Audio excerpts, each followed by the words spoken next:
All right, we're here at my urban worm bag, and we're gonna start off by harvesting, and then whatever we get, we're gonna put into our storage container. And I'm actually gonna weigh it and tell you the volume that we get out of here. Now, after that, we're gonna go ahead and jump inside and we'll check on the new way I've been managing my urban worm bag. So let me get started by kind of punching it all around. And what that does is it helps to loosen any of the stuck castings that are here on the side. So let's go ahead and dive in and kind of pull this string right here, just like that. And let's open it up and see what we get. All right, so initially just kind of crumbling out, but I'm just gonna use my hands like a rake and kind of bring it down. Now, what I'm looking for here is I wanna see mostly castings and see if some of the big shredded cardboard is in here and some of the stuff like cardboard tubes and bigger stuff that we put in. Now, so far, I'm not seeing too many worms, so I'm pretty happy about that. And that might be because we have been feeding a little differently, and I've been feeding like every couple to 3 days. So pretty impressed so far with what we're getting. And I think I can go up pretty high. Right now, I am somewhere right about here, but I think I can go up a little bit higher and really get a good harvest here. Now, last time I harvested this, some of you mentioned using the rake for my vermi hut, and I totally meant to do that, but I forgot it.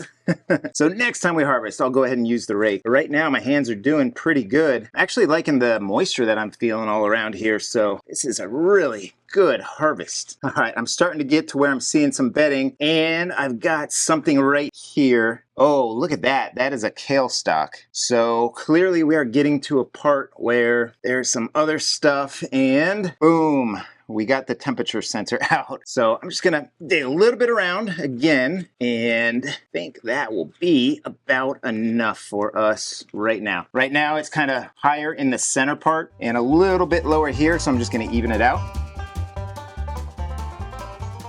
There we go. So now I am just gonna tighten this thing back up. Kind of like a bladder. So it's got these strings that kind of form a loop here, and then you can just kind of tighten the plastic around those, and then we'll tighten this here. All right, the hole's a little bit bigger than I need it to be. Let's go a little bit more. There we go. All right, so I think that's a decent hole here, and yeah, now I'm starting to get just a few worms, so that was a good stopping point. And what I'm gonna do now, because there's a gap right here, is I'm gonna go ahead and punch it again to get some of the stuff down here. And I think when we check up top, it's gonna be at a pretty low level. All right, looks like this is filled up. So let's get a look at the harvest that we got. Check that out. This is looking absolutely fantastic. I mean, the castings to me are just perfect. They've got a great moisture and they are falling apart really easily. I'm gonna take this part out because I don't want to cheat for our weight, and I will take this out as well. All right, so on the scale we go. All right, so that right there was 23.1 pounds of castings, and I'll put the kilograms up there as well. And off camera, I'm gonna take the volume and I'll post it there too. So let's go ahead and jump back up into the urban worm bag, and we'll see how our last feeding is going, and we're gonna go ahead and start adding some more food. So check that out. Wow, that was really impressive that we got 23.1 pounds and a little over 4 gallons of castings in that harvest. I am really happy with that. And we are just gonna go ahead and dig in and see what we have left from all of my almost daily feedings and what we fed last time. Let's take this out real quick. It's just our temperature sensor. And as I was getting the volume, I picked out some of the worms that were left in there, and there really weren't that much. We're gonna put them in at the end, and this right here looks like a tangerine. I did put a little bit of a hole in there, and I don't see them in there, which I wouldn't expect. Really, I would expect the microbes to kind of break this down first before we get any worms in there. And over here, I thought I saw some of our watermelon that we had put in here, but I am finding some chunks of coffee grounds, because what I did was I would go through each corner and I'd put some food scraps and maybe even some worm chow coffee grounds, and then I just kept going around to each of the corners, and then then I think the last one, I put all kinds of coffee grounds down, and occasionally I sprayed it down. I think with the coffee, I also sprayed it down. So I am feeling coffee grounds and running into a little bit of the chunks right here as well. Over here, I'm not really seeing anything that resembles the food, but we are seeing some of the worms on this cardboard tube right here. And speaking of that, I was really impressed that we didn't find too many of these in the castings. So I'm gonna feel like I can use these a lot more liberally in my urban worm bag. Oh yeah, right below this layer of cardboard, I feel like we've got some good castings. So let's keep moving on. And this right here, yep, one of those times we did put a big chunk of watermelon and they ate everything but the rind so far. I'm sure they'll get to that. And over here, any surprises?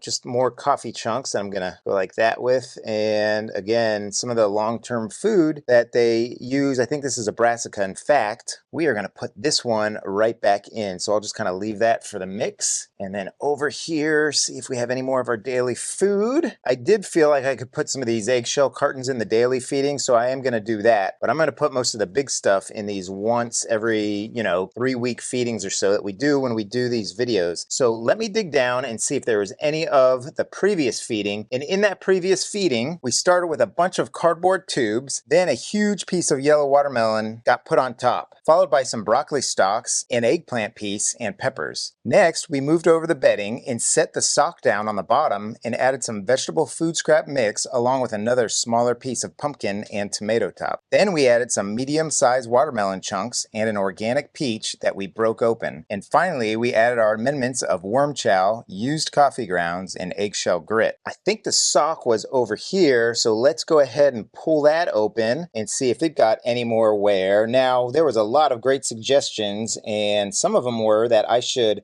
fill the sock with some food scraps, so we are going to do that. And the worms are certainly around it. I don't know if that's just because they're hiding out, I mean like those right there, or if they're eating little pieces of it. A lot of you said that socks in particular really don't have too much natural threads or, content to them. They're mostly synthetic, so my expectations are a lot lower for what we're going to be able to get with this. And I'm going to set this aside so we make sure we remember to put food in there. But let's keep digging to see if any of that longer term food is there. And look at this. This right here is a hole that was created by our harvesting. So I'm going to go ahead and kind of punch this down and let it get down there. And that's good. That's the first time I've seen that, like a hole where it was kind of cavernous. So that makes me able to pull the sides in. And oh, check that out. We got lots of worms doing that. That's exciting. We'll just do this and kind of pull it in. Now I'm wondering if on our next harvest, because a lot of it caved in, if we'll get, kind of less food scraps, but I don't know. I think these worms are doing a great job. It is summertime, so they're a little bit more active in the summer here in Florida than in the winter, but in general, my worms are always active because we've got a great climate, and this urban worm bag is outside. Check it out. Lots of great red wigglers in here. Let's keep pulling from the sides. Just like that. Awesome, awesome, awesome. Okay, let's go ahead and set up for our feeding. And this is gonna go front and center, or I guess down and center right there. We've got our sock ready to go. We'll put some of our other big food scraps just like that. And I also have an experiment that we're gonna do. So this isn't my main experiment, but it is something that the executive producer has been wanting me to get rid of, and that is just some broken up pie crust. We'll just add that in there for them. And then let's dump in this bag of food scraps. I have no idea what's in it. I just kind of fill it up as we go, just like that. And lots of good stuff. We got some onions, and we got some banana peels, and of course, lots of avocado, celery stalks. We got a fairly good sized piece of watermelon right there. But let's use some of this to fill in the sock. We get some pie crust. We get some broccoli stalks. I know they like those.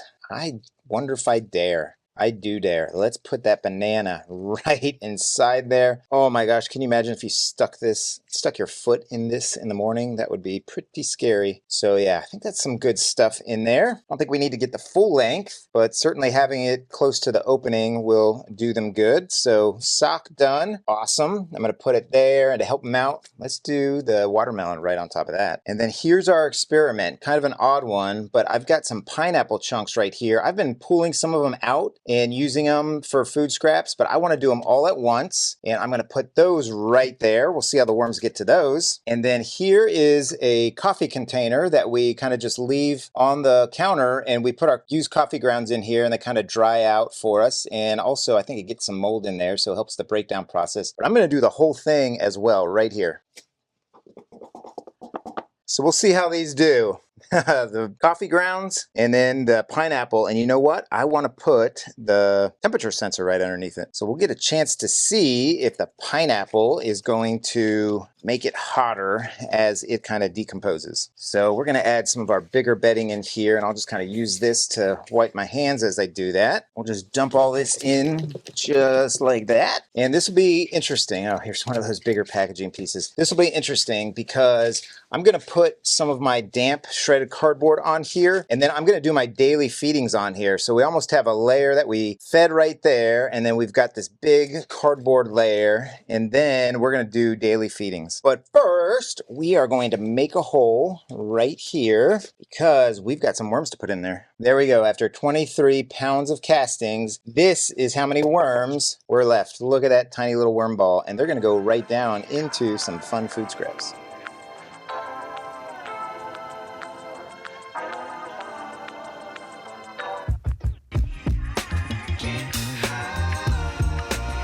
While I'm sitting there watching them go down underneath, I realized we forgot the amendment, so I'm just going to add a little bit of worm chow, just like that. Oh, I got them moving. And then I still have a little bit of coffee, so we'll give them some of that. And then some eggshell grit right over the top. Okay, so we'll put this bedding right over here. And this is some pre-soaked shredded cardboard. And I'm just going to dump it all over the place. And that'll kind of give us an area to put our daily feedings. Now, it's not every day I'm coming in here, but I am coming in probably about every 3 to 4 days. And this time around, I'm going to use just raw food so that I can kind of see how fast they go after that versus all the frozen that I put in here. And I put the frozen in because water expands when it freezes and it busts the cell walls of the plant material. So I'm just going to add a little bit more of our dry shredded cardboard just there like that. And then we'll put our other temperature sensor right here over where the coffee is. And if you want to check out how we did on our harvest right before this one, check out this video right here. It should be a great comparison to the one that we just had. So I hope you're having a great day. I hope your worm bins are doing fantastic. So happy vermicomposting, everybody. Take care now.